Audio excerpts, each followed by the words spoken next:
दोस्तों नमस्कार। बातें साहित्य की चैनल पर आप सभी का एक बार पुनः हार्दिक स्वागत। मित्रों, पिछले वीडियो में हमने भारतेंदु हरिश्चंद्र कृत भारत दुर्दर्शन नामक नाटक के 4 अंकों की चर्चा की थी। आइए इस नाटक के शेष बचे दोनों अंक, 5वां अंक और छठे अंक को देखते हैं और उनको पढ़कर समझने का प्रयत्न करते हैं। 5वें अंक का प्रारंभ होता है। स्थान है किताब खाना। 7 सभ्यों की एक छोटी सी कमेटी है। सभापति चक्करदार टोपी पहने हुए हैं, चश्मा लगाए हुए हैं, छड़ी लिए हैं। 6 सभ्यों में एक बंगाली है, एक महाराष्ट्र के, एक अखबार हाथ में लिए एडिटर हैं, एक कवि और 2 देशी महाशय। सभापति खड़े होकर कहते हैं, सभ्यगण, आज की कमेटी का मुख्य उद्देश्य यह है कि भारत दुर्देव की सुना है कि हम लोगों पर चढ़ाई है। इस हेतु आप लोगों को उचित है कि मिलकर ऐसा उपाय सोचिए कि जिससे हम लोग इस भावी आपत्ति से बचें। जहां तक हो सके अपने देश की रक्षा करना ही हम लोगों का मुख्य धर्म है। आशा है कि आप सब लोग अपनी-अपनी अनुमति प्रकट करेंगे। फिर वे बैठ जाते हैं और करतल ध्वनि होती है। लोग ताली बजाकर उनकी बात का समर्थन करते हैं। बंगाली बाबू खड़े होते हैं और खड़े होकर कहते हैं, सभापति साहब जो बात बोला सो बहुत ठीक है। इसका पेशतर कि भारत दुर्दैव हम लोगों का सिर पर आ पड़े, कोई उसके परिहार का उपाय सोचना अत्यंत आवश्यक है। किंतु प्रश्न यही है, जे हम लोग उसका दमन करने शाकता कि हमारा बोझो बल के बाहर का बात है। क्यों नहीं शाकता? अलबत्त शकेगा, किंतु जो सब लोग एकमत होगा। करतल ध्वनि होती है। देखो, हमारा बंगाल में इसका अनेक उपाय साधन होते हैं। ब्रिटिश इंडियन एसोसिएशन, लीग इत्यादि अनेक सभा भी होते हैं। कोई थोड़ा भी बात होता, हम लोग मिलके बड़ा गोल करते। गवर्नमेंट तो केवल गोलमाल से भय खाता और कोई तरह नहीं सुनता। वो हुआ अखबार वाला सब एक बार ऐसा शोर करता कि गवर्नमेंट को अलबत्ता सुनने होता। किंतु यहाँ हम देखते हैं कोई कुछ नहीं बोलता। आज सब आप सभ्य लोग एकत्र हैं, कुछ उपाय इसका अवश्य सोचना चाहिए। उपवेशन अर्थात बैठ जा।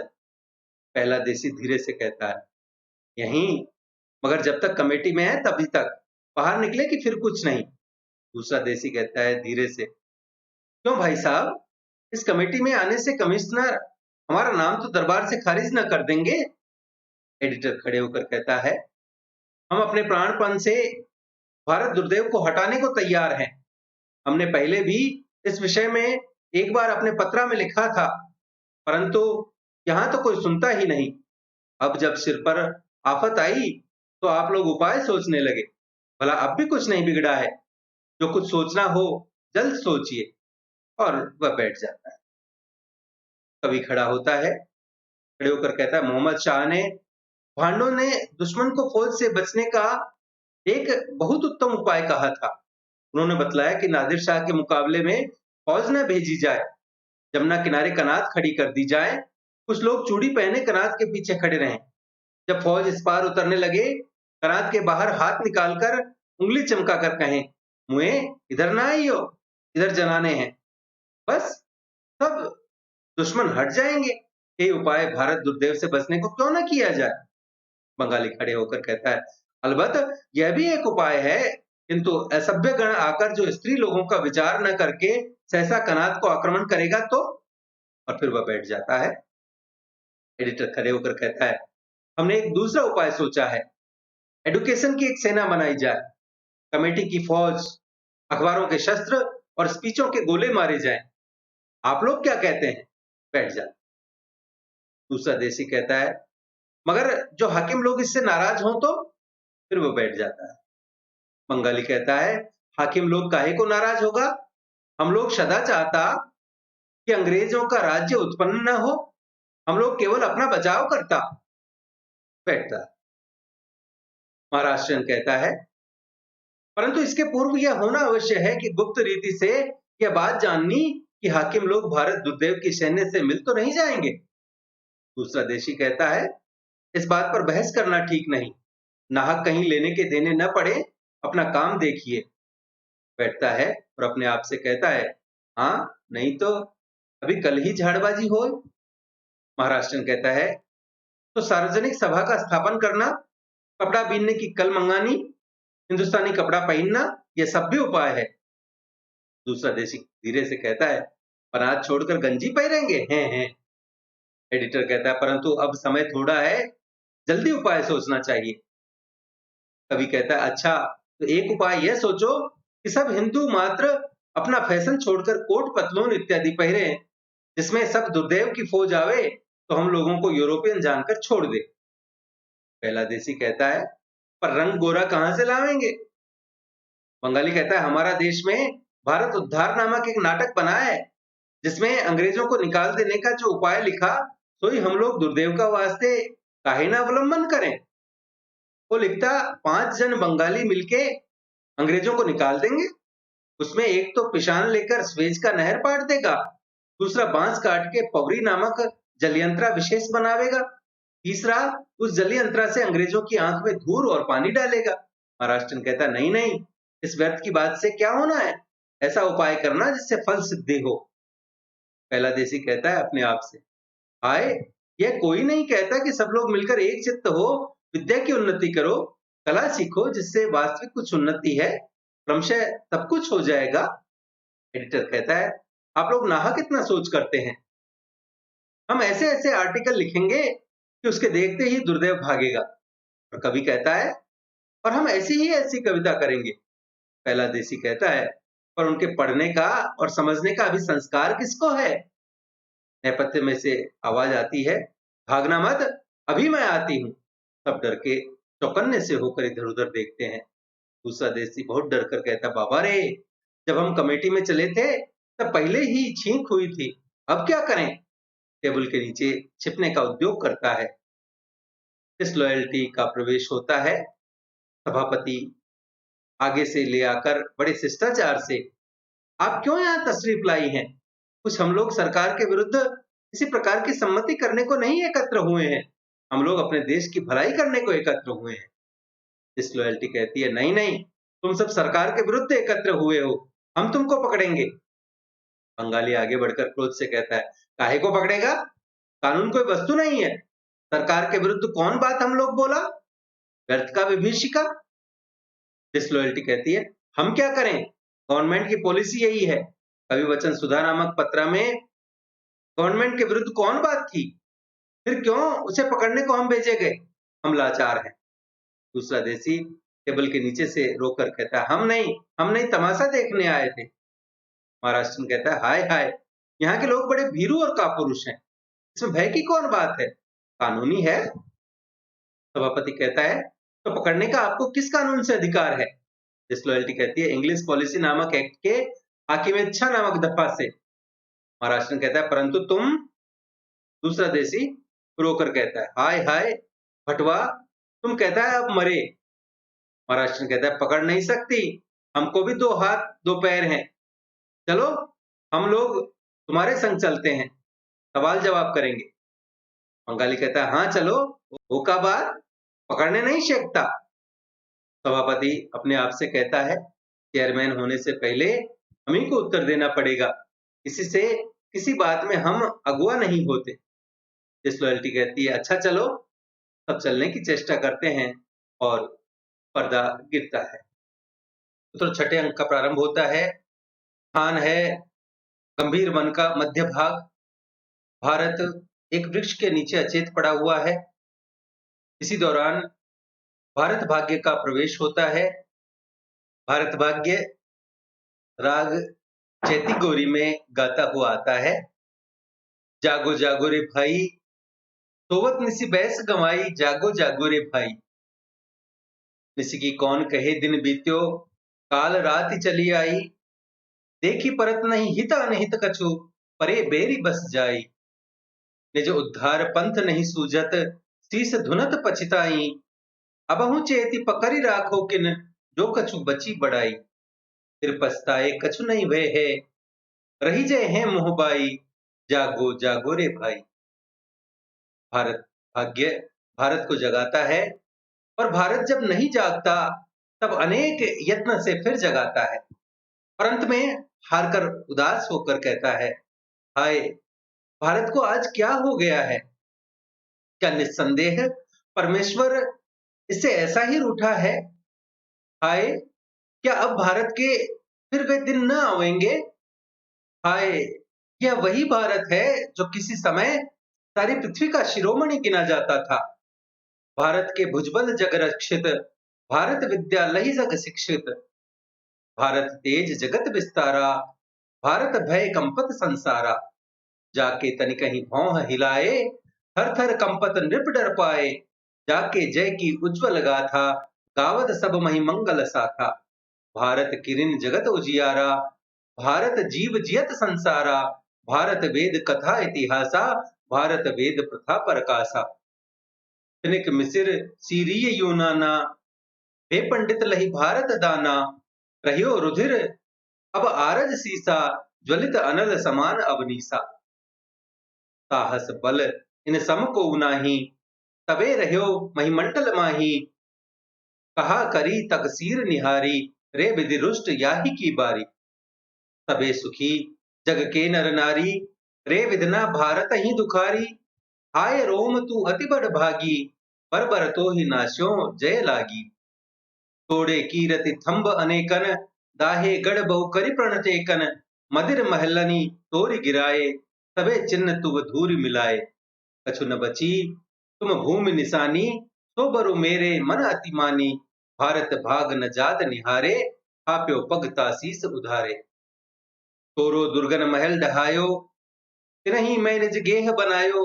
ते कलंक सब भारत केरे, हाड़े अजहु लखो घनेरे। काशी प्राग अयोध्या नगरी, दीन रूप सम ठाडी सगरी। चंडा लहु जई निरखि घिनाई, रही सबे भुव मुँह मसिलाई। हाय पंचनद हा पानीपत, अजहु रहे तुम धरनि विराजत। हाय चितौर निलज तुम भारी, अजहु खरो भारत ही मझारी। जा दिन तुम अधिकार सायो, तो दिन क्यों नहीं धरनि समायो। रहियो कलंक न भारत नामा, क्यों रे तू वाराणसी धामा। सब तज के भज के दुख भारो, अजहु बसत करि भुव मुख कारो। अरे अग्रवन तीरथ राजा, तुमहु बचे अबलो तजि लाजा। पापिनी सरजू नाम धराई, अजहु बहत अवध तट जाई। तुम में जल नहीं जमुना गंगा, पड़हु बेग करि तरल तरंगा। धोवहु यह कलंक की राशि, ओरहु किन झट मथुरा काशी। कुस कन्नौज अंग अरुबंगहि, ओरहु किन निज कठिन तरंगहि। ओरहु भारत भूमि सबेरे, मिटे करक जिय की तब मेरे। अहो भयानक भ्राता सागर, तुम तरंग निधि अति बल आगर। ओरे बहुगिरि बन अस्थाना, है बिसरे भारत हित जाना। पढ़ऊ न बेगी धाई क्यों भाई, देहु भारत भुव तुरत दबाई। घेरि छिपावहु विंध्य हिमालय, करहु सफल भीतर तुम लय। धोबहु भारत अबजस पंका, मेटहु भारत भूमि कलंका। हाय, यहीं के लोग किसी काल में जगन मान्य थे। यही छिन बल भारे हैं, सबे तेग धारे। तब सब जग धाई, फेरते हैं दुहाई। जग सिर पग धारे, धावते रोष भारे। विपुल अवनी जीती, पालते राजनीति। जग इन बल कांपे, देखी के चंड दापे। सोई यह पिय मेरे, वे रहे आज चेरे। ये कृष्ण बरन जब मथुर तान, करते अमृतोपम वेद गान। सब मोहन सब नार नारी वृंद, सुन मधुर बरन सज्जित सुछंद।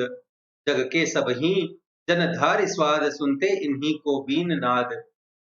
इनके गुण हो तो सब ही चैन, इन्हीं कुल नारद तानसेन।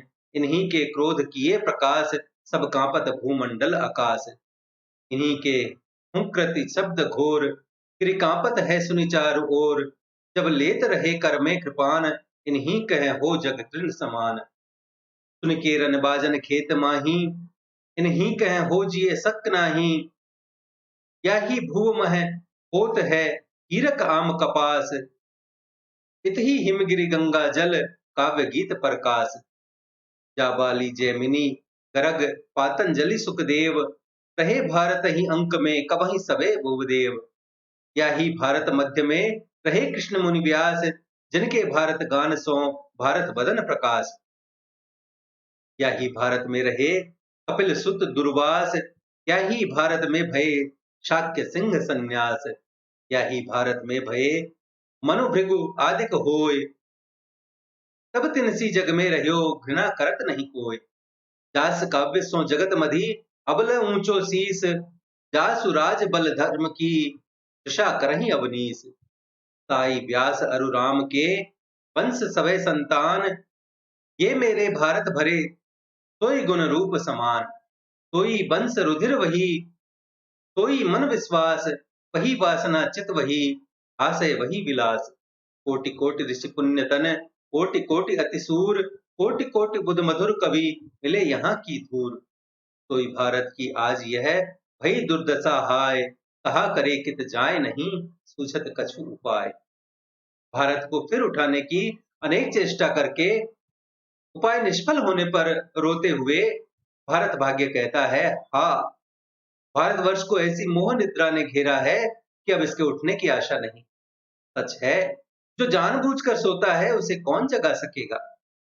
हाँ देव, तेरे विचित्र चरित्र है। जो कल राज करता था वह आज जूते में टांका उधार लगवाता है। कल जो हाथी पर सवार फिरते थे आज नंगे पांव बन बन की धूल उड़ाते फिरते हैं। कल जिनके घर लड़के लड़कियों के कोलाहल से कान नहीं दिया जाता था, आज उनका नाम लेवा और पानी देवा कोई नहीं बचा। कल जो घर अन्न धन पूत लक्ष्मी हर तरह से भरे थे, आज उन घरों में तूने दिया बोलने वाला भी नहीं छोड़ा। हाँ, जिस भारतवर्ष का सिर व्यास, वाल्मीकि, कालिदास, पाणिनि, शाक्य सिंह, बाणभट्ट प्रभृति कवियों के नाम मात्र से अब भी सारे संसार में ऊंचा है, उस भारत की यह दुर्दशा। जिस भारतवर्ष के राजा चंद्रगुप्त और अशोक का शासन रोम रूस तक माना जाता था, उस भारत की यह दुर्दशा।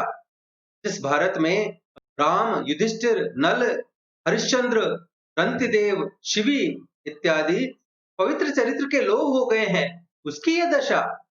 हाय भारत भैया, उठो, देखो विद्या का सूर्य पश्चिम से उदय हुआ चला आता है। अब सोने का समय नहीं है। अंग्रेज का राज्य पाकर भी न जगे तो कब जागोगे। मूर्खों के प्रचंड शासन के दिन गए, अब राजा ने प्रजा का स्वत्व पहचाना। विद्या की चर्चा फैल चली, सबको सब कुछ कहने सुनने का अधिकार मिला। देश विदेश से नई विद्या और कारीगरी आई, तुमको उस पर भी वही सीधी बातें, भांग के गोले, ग्राम गीत, वही बाल्य विवाह, भूत प्रेत की पूजा, जन्म पत्री की विधि, वही थोड़े में संतोष, कप हाँकने में प्रीति और सत्यानाशी चालें। हाय, अब भी भारत की यह दुर्दशा। अरे, अब क्या चिता पर संभलेगा। भारत भाई उठो, देखो अब दुख नहीं सहा जाता। अरे कब तक बेशुद्ध रहोगे। उठो, देखो तुम्हारी संतानों का नाश हो गया। छिन्न भिन्न होकर सब नरक की यातना भोगते हैं, उस पर भी नहीं चेतते। हाय, मुझसे तो अब यह दशा नहीं देखी जाती। प्यारे जागो, जगाकर और नाड़ी देखकर। हाय, इसे तो बड़ा ही ज्वर चढ़ा है, इसी तरह होश में नहीं आता। हाँ भारत, तेरी क्या दशा हो गई। हे करुणा सागर भगवान, इधर भी दृष्टि कर। हे भगवती राज राजेश्वरी, इसका हाथ पकड़ो। रोता है, रोकर कहता है, अरे कोई नहीं जो इस समय अवलंब दे। हाँ, अब मैं जी के क्या करूंगा, जब भारत ऐसा मेरा मित्र इस दुर्दशा में पड़ा है और उसका उद्धार नहीं कर सकता, तो मेरे जीने पर धिक्कार है। जिस भारत का मेरे साथ अब तक इतना संबंध था, उसकी ऐसी दशा देखकर भी मैं जीता रहूं तो बड़ा कृतघ्न हूं। रोता है, हाँ विधाता, तुझे यही करना था। आतंक से कहता है, छी छी, इतना क्लेव्य क्यों। इस समय यह अधीरपना। बस अब धैर्य। कमर से कटार निकालकर, भाई भारत, मैं तुम्हारे ऋण से छूटता हूं। मुझे वीरों का कर्म नहीं हो सकता, इसी से कातर की भांति प्राण देकर ऋण होता हूं। ऊपर हाथ उठाकर कहता है, हे सर्वांतर्यामी, हे परमेश्वर, जन्म जन्म मुझे भारत सा भाई मिले, जन्म जन्म गंगा जमुना के किनारे मेरा निवास हो। भारत का मुंह चूमकर और गले लगाकर भारत भाग्य कहता है, भैया मिल लो, अब मैं विदा होता हूँ। भैया हाथ क्यों नहीं उठाते?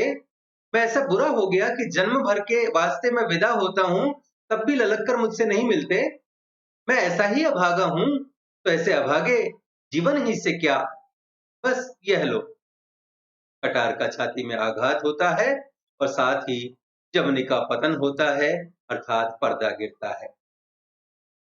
मित्रों, भारतेंदु जी का सबसे बड़ा दोष इस दुखांत नाटक की समालोचना में यह दिखाया गया है कि उन्होंने आशा की कहीं झलक नहीं दिखाई तथा भारतीयों को कोई रक्षा का पथ नहीं बताया और भारत भाग्य का अंत करके सदा के लिए भारत का उन्नति पथ बंद कर दिया।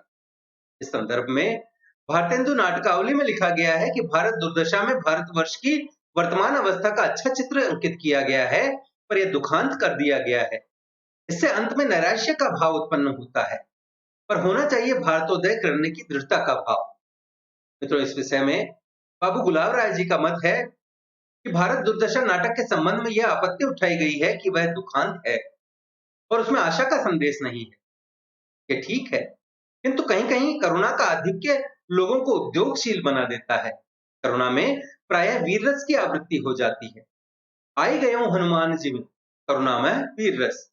कवि का लक्ष्य जागृति उत्पन्न करना था, वह चाहे आशा और उत्साह द्वारा हो, चाहे करुणा के द्वारा।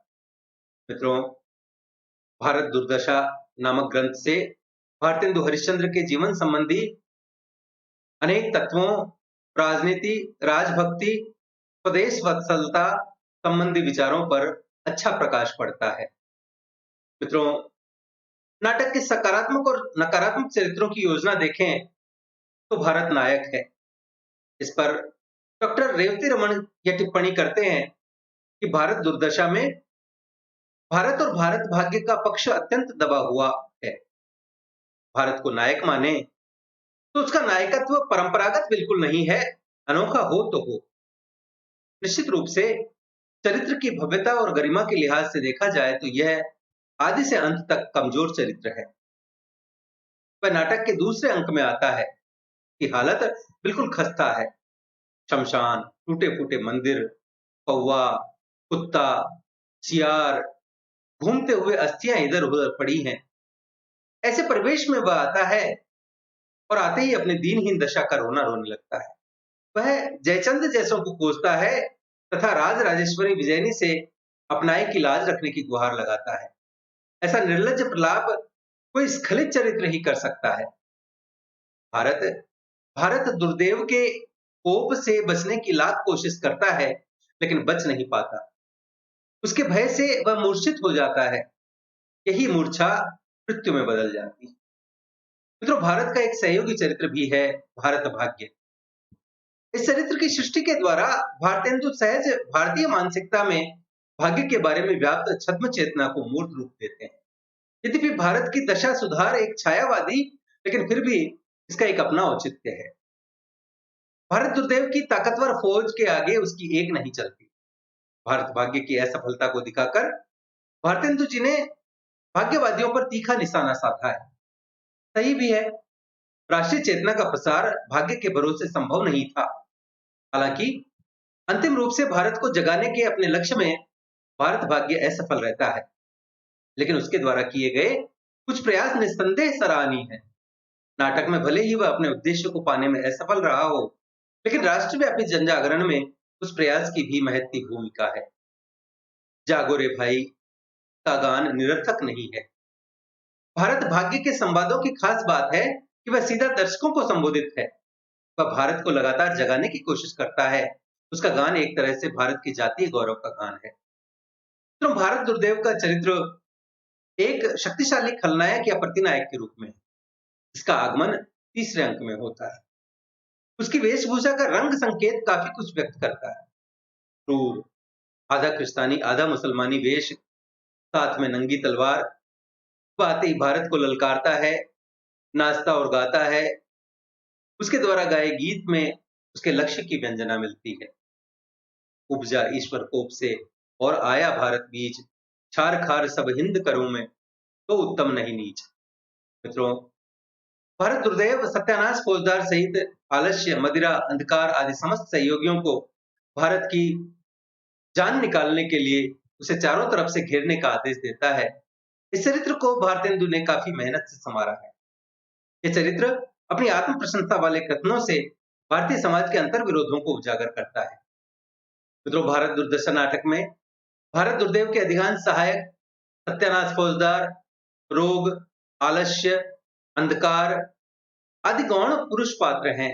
इसके अलावा देशोद्धार में जुटे हुए लोग, एक सभापति, एक बंगाली, एक एडिटर और एक कवि आदि अन्य गौण पुरुष चरित्र हैं, जिनकी उपस्थिति नाटक में बहुत कम होने के बावजूद महत्वपूर्ण है। मित्रों, भारत दुर्दशा के 5वें अंक के महाराष्ट्री, बंगाली तथा एडिटर आदि पात्रों को छोड़कर शेष सभी पात्र भारत, भारत भाग्य, निर्लज्जता, आशा, भारत दुर्दैव, मदिरा, सत्यानाश, रोग, अंधकार, डिसलॉयल्टी तथा आलस्य, ये सब प्रतीकवादी पात्र हैं। भारत भारतवासियों का प्रतीक है। भारत दुर्दैव के रूप में आधा मुसलमानी और आधा क्रिस्तानी वेश धारण किए और हाथ में नंगी तलवार लिए एक क्रूर व्यक्ति का वर्णन है। उसका आधा क्रिस्तानी वेश अंग्रेजों की रिश्वत, आर्थिक दुर्दशा और महामारियों का प्रतीक है, तो आधा भाग शोषण और अत्याचारों की कहानी कहता है। भारत भाग्य भारत का प्राचीन सौभाग्य है।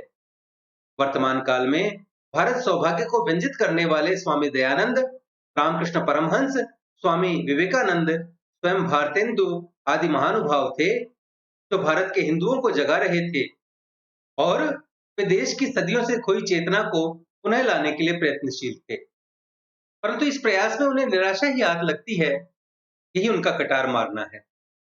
इसी प्रकार आलस्य, आशा, निर्लज्जता तथा मदिरा आदि पात्र दुष्प्रवृत्तियों के प्रतीक बनकर आते हैं। तो मित्रों, यह था भारतेंदु हरिश्चंद्र कृत नाटक भारत दुर्दशा का द्वितीय और अंतिम भाग। आशा है आपको हमारा यह प्रयास पसंद आया होगा। वीडियो को लाइक करें। पीडीएफ तथा अन्य सहायता के लिए हमसे टेलीग्राम पर जुड़ें। इसी प्रकार के अन्य वीडियोस देखने के लिए यदि अभी तक भी आपने हमें सब्सक्राइब नहीं किया हो, तो कृपया सब्सक्राइब करें और बेल आइकन दबाकर भविष्य के सभी वीडियोस की सूचना अपने तक सबसे पहले पहुंचाएं। तो मित्रों, देखते रहिए बातें साहित्य की। धन्यवाद।